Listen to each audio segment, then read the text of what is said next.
Hello बच्चों, चलिए प्रश्न को पढ़ते हैं और समझते हैं। यदि समुच्चय जी जिसके अवयव है 7,8 तथा समुच्चय एच जिसके अवयव दिए हैं 5,4,2 है, तो जी क्रॉस एच एवं एच क्रॉस जी ज्ञात कीजिए। प्रश्न को हल करने से पहले प्रश्न के लिए हम मुख्य अवधारणा लिख लेते हैं, जिसकी सहायता से हम इस प्रश्न को हल करेंगे। तो प्रश्न की मुख्य अवधारणा,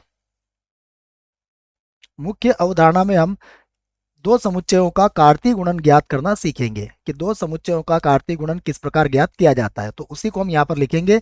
यदि हमें दो समुच्चय दिए जाते हैं ए और बी, और यदि हमें इनका कार्तीय गुणन प्राप्त करना है तो यह कुछ इस प्रकार परिभाषित होगा। X comma Y such that, यहाँ जो एक्स होगा वह किसका अवयव होगा, समुच्चय ए का, और जो वाई होगा वह अवयव होगा समुच्चय बी का। यह होता है दो समुच्चयों का कार्तीय गुणन।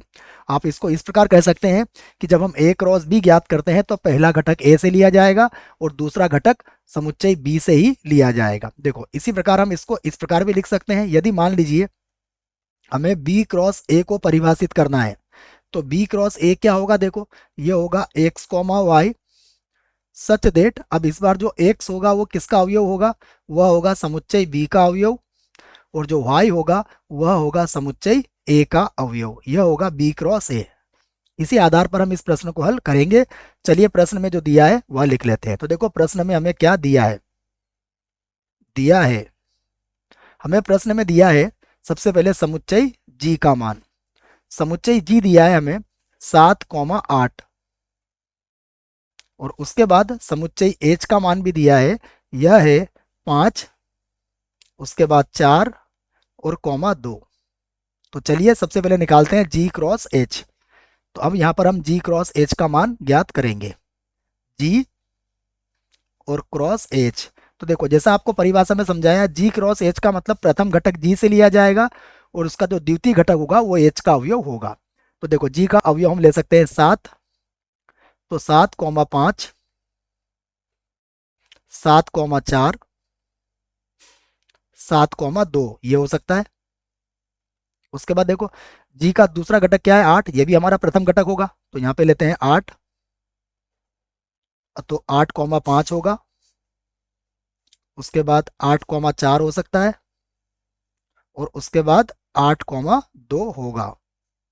तो यह हमने जी क्रॉस एच ज्ञात कर लिया है। अब इसी आधार पर हम किसे ज्ञात कर सकते हैं, जैसा हमसे पूछा गया है एच क्रॉस जी, तो यहाँ पर हम ज्ञात कर लेते हैं एच और क्रॉस जी।